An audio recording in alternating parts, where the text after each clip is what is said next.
Good morning friends, I am advocate Amit Kumar Gupta. अपने income tax के cases की सीरीज़ में आज जो मैं केस आप लोगों के सामने डिस्कस करने जा रहा हूँ, उस केस का नाम है Kapoor watch company private limited versus assistant commissioner of income tax. ये केस दिल्ली ITAT की डी बेंच ने डिसाइड किया और ये केस 5 जनवरी 2021 को डिसाइड हुआ।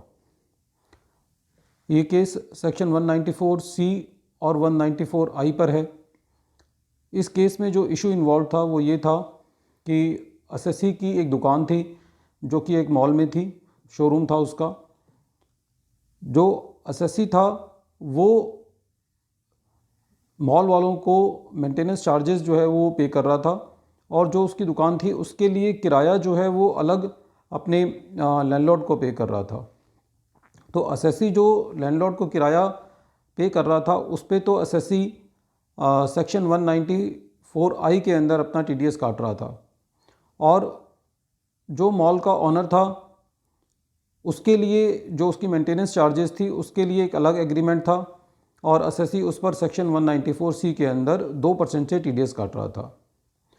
जब ये इस एसएससी की असेसमेंट हो रही थी तो असेसिंग ऑफिसर साहब का ये कहना था कि जो एसएससी रेंट पे कर रहा है दुकान के मालिक को और जो मेंटेनेंस चार्जेस जो कि एक दूसरी एजेंसी को पे किए जा रहे हैं, दोनों के ऊपर सेक्शन 194I के अंदर TDS कटना चाहिए।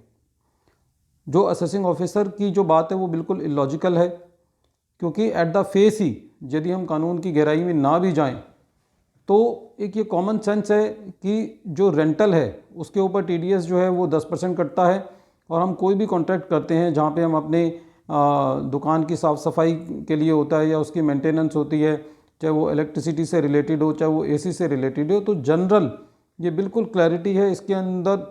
इतने कम से कम हज़ारों केसेस इस मैटर पे डिसाइड हुए होंगे कि जहाँ पे जो है वो कॉन्ट्रेक्चुअल पेमेंट्स पे एसएससी को TDS जो है वो 194C के अंदर काटना होता है।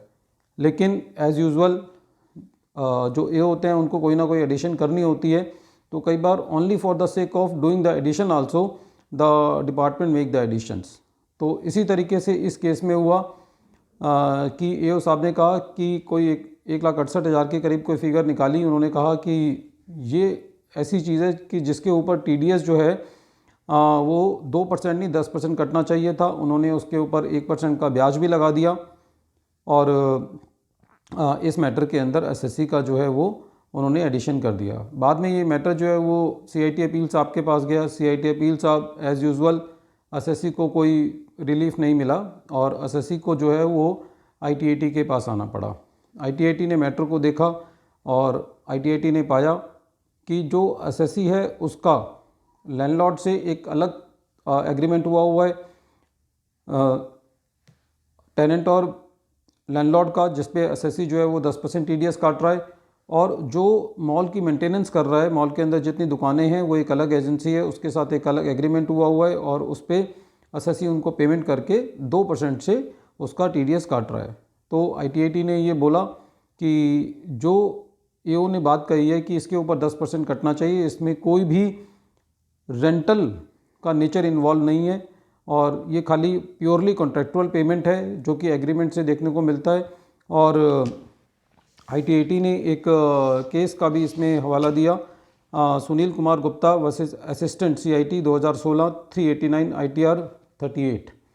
वो मैटर पंजाब एंड हरियाणा का है, तो इस केस को भी हम रेफ़र कर सकते हैं। और इस केस में ये डिसाइड हुआ कि जितनी भी मॉल में दुकानें हैं वो, और यदि उनकी मेंटेनेंस के लिए एसएससी किसी एजेंसी को मेंटेनेंस चार्जेस पे करता है तो उसके ऊपर सेक्शन 194I के अंदर TDS ना कट के सेक्शन 194C में TDS कटेगा। तो फ्रेंड्स, इस केस से हमें ये बिल्कुल क्लैरिटी हो जाती है और कि जितनी भी मेंटेनेंस चार्जेस हैं उनके ऊपर TDS जो है वो सेक्शन 194C में काटना है, 194I में काटने की ज़रूरत नहीं है।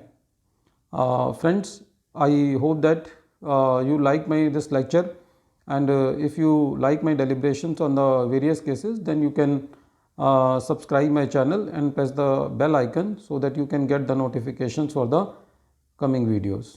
Thank you, friends.